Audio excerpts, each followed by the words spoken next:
Writeris teksti kustutamise jaoks on päris mitu võimalust. Esimene võimalus on see, et ma lähen siis soovitud sõna teksti järele ja kasutan Enteri kohal olevat tagasi noolt, vasakule noolt ja seda klõpsates siis kustutan ära soovitud teksti ja võib-olla asendan millegi muuga.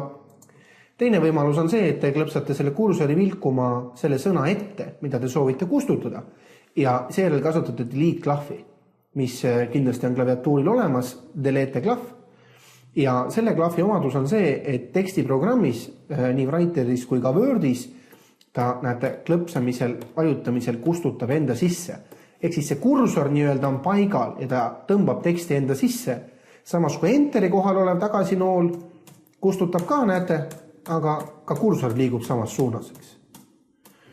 Ja võib-olla kolmas kustutamise võimalus on see, et hiirega siis vastavalt aktiviseerite selle teksti osa, mida te soovite kustutada ja seejärel klõpsate kas siis delete klahvi või seda Enteri kohal olevat backspace'i on tema nimi ehk see vasakule noole klahv ja on samamoodi siis tekst kustutatud.